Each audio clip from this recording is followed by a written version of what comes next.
After the humiliating defeats around the country in the local elections in England, the two traditional parties are in deep panic mode. Although that is not what they would have you believe. And after so many really bad decisions and so many lies from both of these traditional parties over the last 10 years, a sane person would not have the defeats any other way.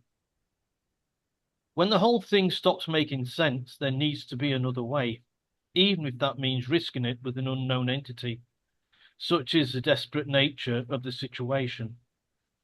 So we're talking about an unknown entity Yeah, as the party. yeah, I know. Yeah, When policy contradicts itself, you know the administration has lost its way. So three prime examples of the cabinet of this administration running rogue, and it's with the full support of the last lot. Brilliant example is our friend Ed I Have a Ukulele Miliband, who swore blind that solar panels stretched across the countryside as a solution to all the UK's energy needs, supported by the previous lot, by the way. So it wasn't just him, it was I the know. previous lot. So he decides to try and usurp even more public money, or grifting even more public money, by going all Bill Gates on the country, where the idea of spraying or releasing aluminium particles into the sky to try and block out the sun's rays of the very food of the solar panels he put in place in a country, by the way, which spends most of the year under cloud cover. Yeah, So you know it makes no sense. yeah. You realize that the whole thing makes no sense. Mm. And the poor bloke has lost the plot. Not even Al Gore, famous for his polar bear on an ice cube snapshot, was so brazen to suggest to the Brits, and he has no shame. The second classic case is the no ifs, no buts budget Rachel from Accounts produced. It was a difficult decision she made, which kept her up at night, claiming there was no other way to turn. Right. Of course, this was fully endorsed by the Prime Minister, as he had his finger on the pulse too. Yeah. Of course, after the local elections and his budget got trounced, his lot got trounced, he seemed to have found a second wind and is working on putting the pension heating allowances back as it was. What an economic miracle happened for this to be possible. So either we can come to the conclusion that the situation wasn't as such that the allowances need to be cut in the first place, or they are putting the country in a worse situation now as they need to get the money from the allowances from somewhere, and national debt seems to be the answer. Yeah. Either way, it looks very weak and a sort of deer in the headlights, I don't know what to do at the moment. Mm. And to end this trilogy of disaster, the recent allowing people from India to arrive and work for a fraction of the cost of a native of Britain doing the same job. Keir's Smash the Gang Starmer is worsening the already overloaded society by offering almost 1 billion people the opportunity to work in the UK at not even skilled jobs. There will be the wife and the three kids, which quadruple the number of people before you add in the in-laws and aunts that will be coming across as well, because part of Yeah. the same family. Yeah. There aren't any houses because the boat people can't get a house. That's why they're staying in hotels. And there's going to be no room at the inn because that's where the boat people are staying. It looks like Angela Rayner's 1.5 million homes pipe dream won't even care for the influx of the next wave of immigrants. And now that India and Pakistan are at loggerheads, the floodgates are really open wide as Indian and Pakistani asylum seekers are already booking their flights. No wonder the councillor from Birmingham was wanting another airport to be built in Pakistan. So it looks like the UK government is floundering, very much like a small immigrant boat in the middle of the English Channel. Only the difference is that the small boat can see where they are going. Okay. There you are, short and sweet, just for you. Well, what can I say? Um, is the administration in the UK out of touch, or are they doing this all deliberately because they can? Touch out of touch, yeah. Um, yeah, a little bit. Well, um, it's let's be honest. I mean, the Uni Party does exist. That's for certain, and it's so obvious now. Yeah, you've mentioned the policies, the ridiculousness of it all.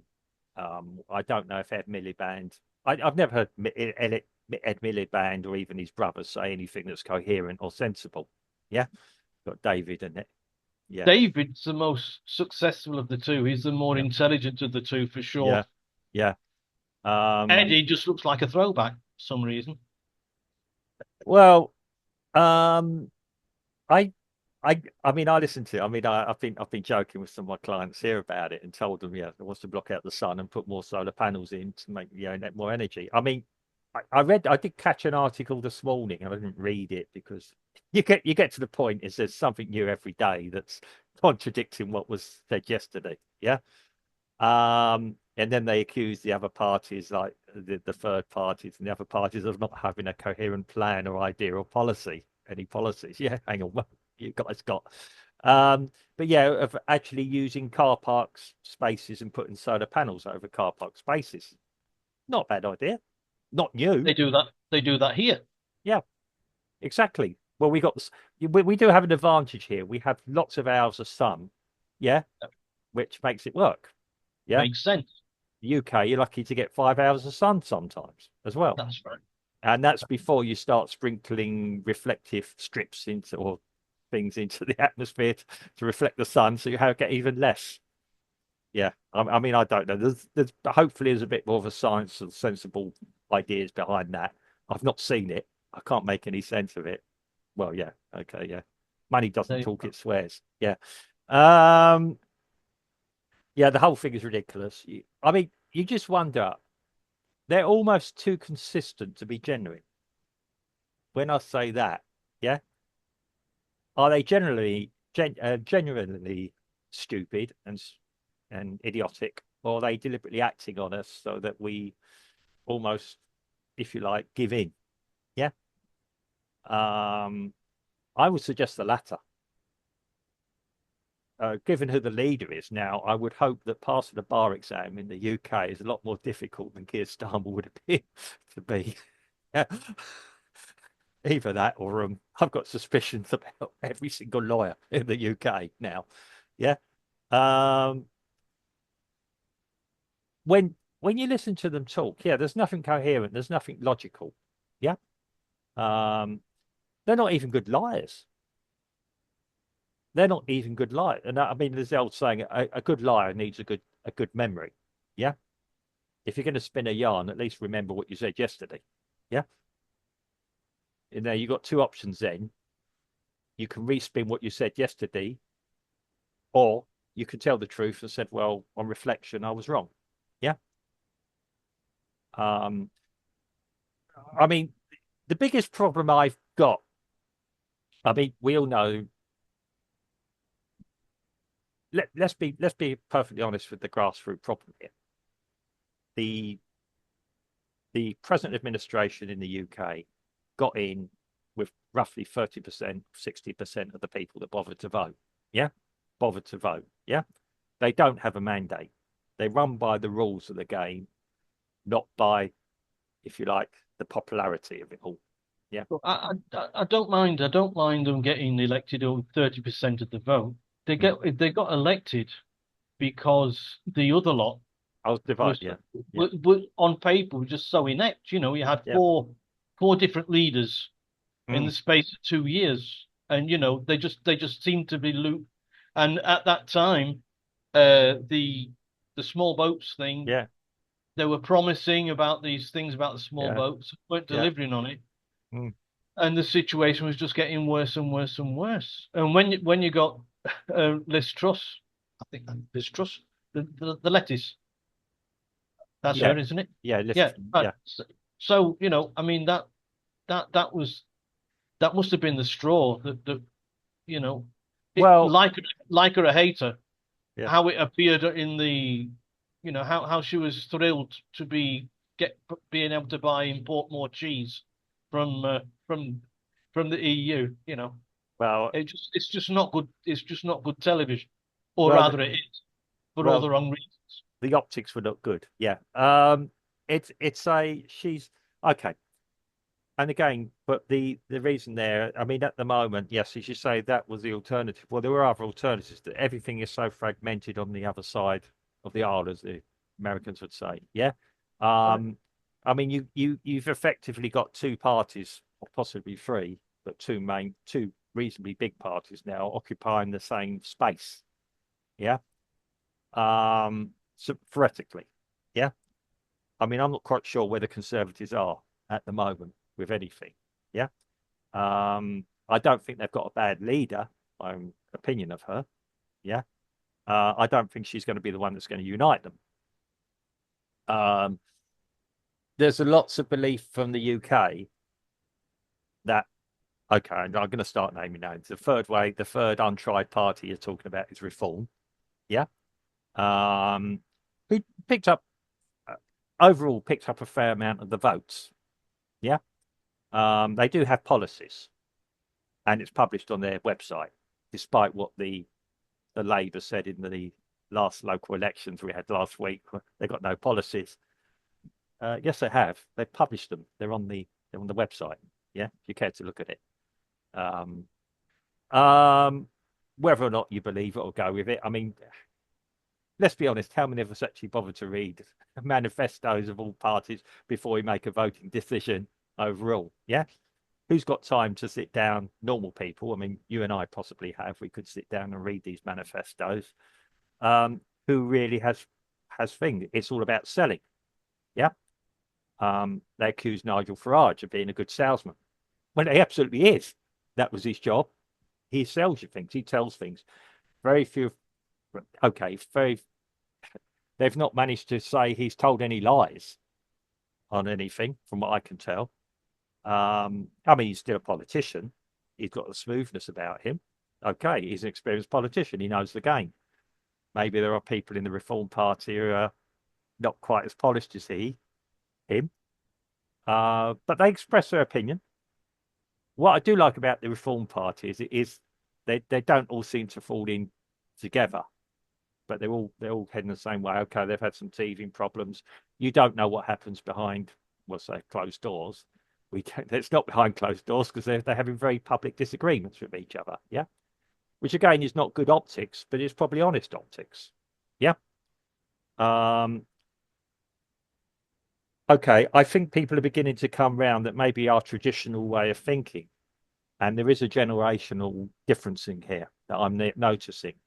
People probably older than about 56, 57 are still rather hoping that the Conservatives will pull themselves together.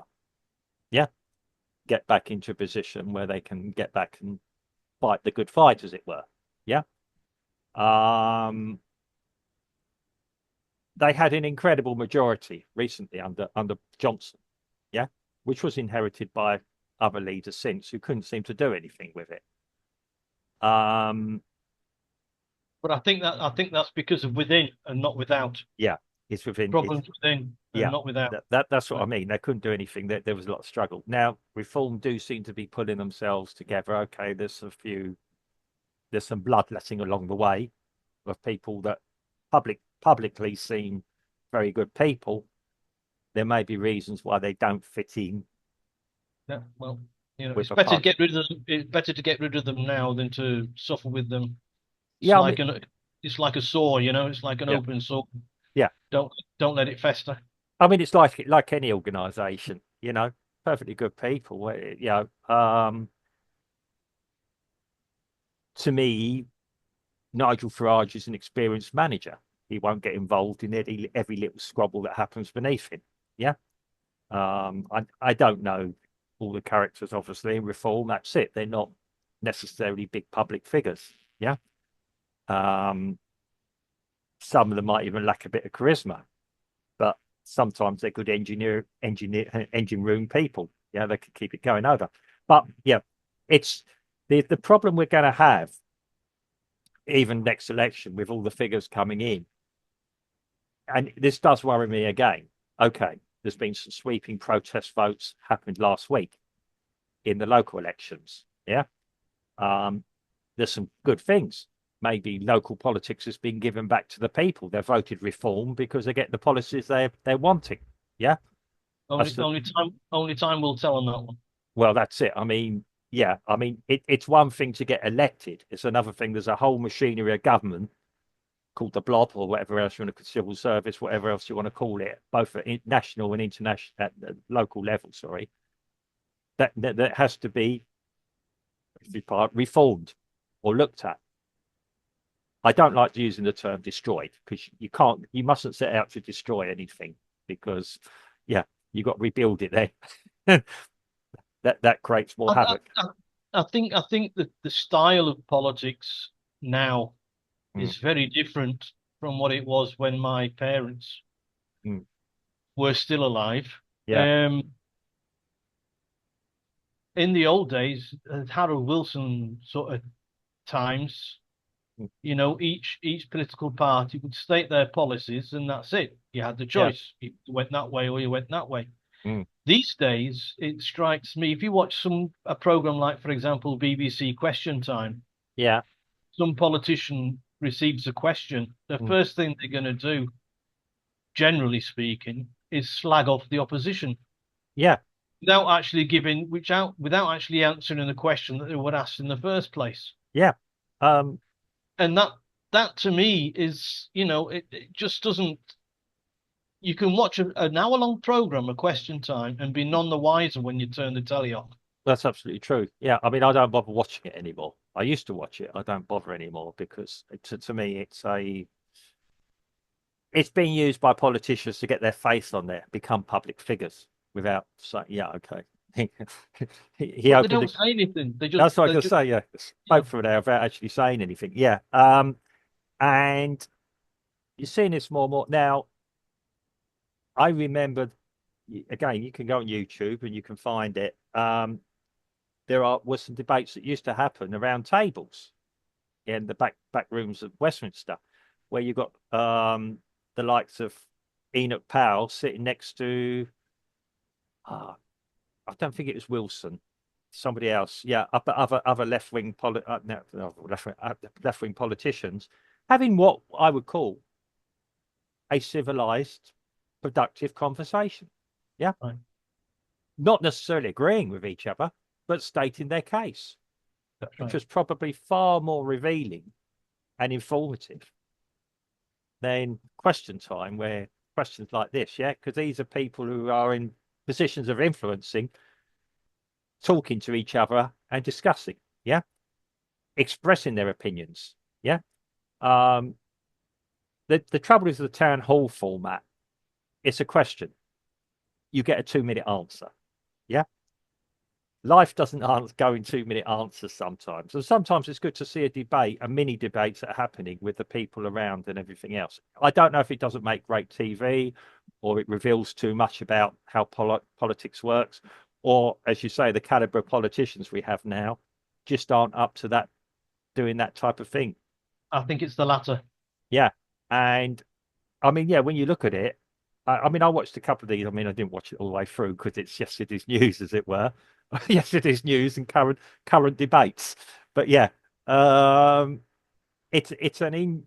makes for an interesting view of things. Okay, possibly today in our 2-minute world, we don't want long debates. We don't want long answers. We just want rapid questions or solutions. And I've never known that, even in my times of doing project management. There's no such thing as an easy answer sometimes. Yeah. You have to work out your strategy of getting right. So if that's the case, that's what you would say. There's not an easy answer to this question. You wouldn't say, well, the last lot, what they did was they did that, and that, and that, and that, and just pointing out where perhaps they might have been wrong. Well, yeah. The question was asked of you. What would you do for this, that, and the other? Yeah. You know, and if they say that it's not an easy answer to the question. Mm. They either will appear to be very thoughtful, Yeah. or they would appear to be very stupid, Mm. because it depends on what the question is. Yeah. Yeah.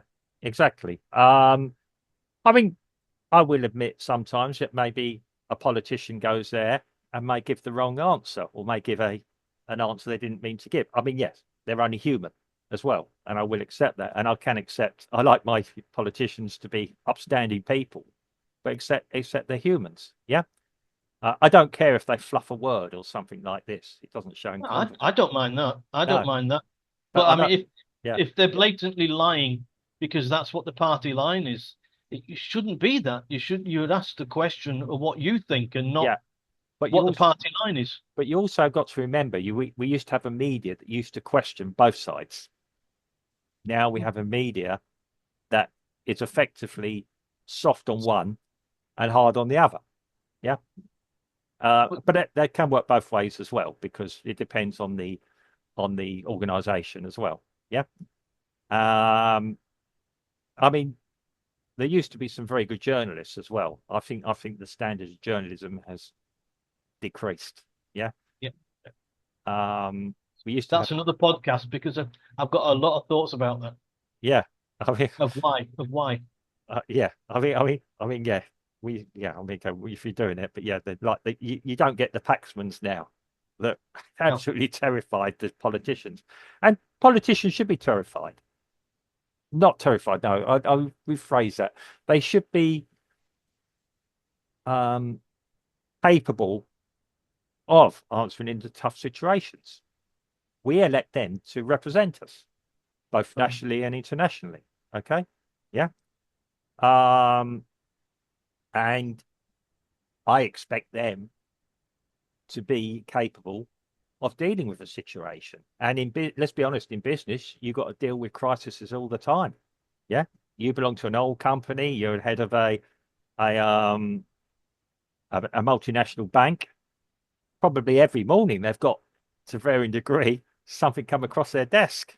Yeah, I worked in the engineering industry, and yeah, I used to see um yeah, the CEO. I saw the CEO walk in one day, and he was just joking. He said, "Oh, what's it today?" Yeah, um, yeah, what's it for breakfast? Yeah, yeah. They do like to have their coffee first before they deal with the I'll situation. drink. I'll drink to that. Yeah, but yeah, they are people who know also, yeah, how to deal with it. And dealing with the media, unfortunately, is part of the job description. Yeah. Um, Confronting it. Okay, there used to be no comment. You can't really say no comment, but we could say, you can say, and it's not put it off. I haven't got the full facts at the moment. Yeah. I'll give a comment later. Yeah. And then make sure you give a comment later. Yeah. Okay, it could be a reason that why you're not giving the comment. Yeah, and it sounds about an episode. Yes, Minister. Yeah, we haven't got due to security reasons or other things, or yeah, the events were unfolding so quickly that anything I said would have been out of date 10 minutes later. Yeah, be honest about it. You guys, they don't have a crystal ball, but they've got to be able to react and do things. I mean, this is it. I don't consider the modern batch of politicians, not just in the UK, across Europe. Um, I'm not going to start talking about other regions, um, to be of a good caliber. It could be that anyone that should be there doesn't want to be there. Yeah. What used to be an interesting concept of the Prime Minister's questions in the House of Parliament used to be asking the Prime Minister how he's going to resolve such a problem, and whoever knows, offer a solution to Yeah. help the country. Mm. Now it looks more like a roast. Yeah. That's exactly what it is. I mean, when I was in industry, I had managers, or I learned a while ago, but yeah, a manager would say to me, "Don't come to me with a problem. Come to me with a suggested solution. Yeah. I might not like it, or I might not agree with it, but you've done your job." And this sort of thing was above my pay grade. It's not above your pay grade to keep the company alive. Yeah. because you're in more. Yeah, I mean, I did offer solutions on one occasion. Sometimes the manager at the time didn't always do it, and then I found out later when I saw the report or the suggestion, my suggestion involved in it. Yeah, claimed it as his own. Yeah, but yeah, that's the way life operates sometimes. But yeah, um, it's a yeah. I mean, I look at it. I can't. I'll be quite honest. I find it very, very difficult to take any of it, inverted commas, seriously. But it's a very serious situation we're in now. And if these self-serving individuals are the best we've got to offer, I am very, very nervous. Yeah. Um, and yeah, okay, I don't live in the UK. Okay, we got our own political problems here in Brazil. Who knows how that will resolve on some of them? But yeah, the UK, we're the oldest modern democracy in the world. We should be doing better. Yeah, Let's hope they do. Let's see what reform can do. if they get in. Again, it's a long time. A week is a long time in politics.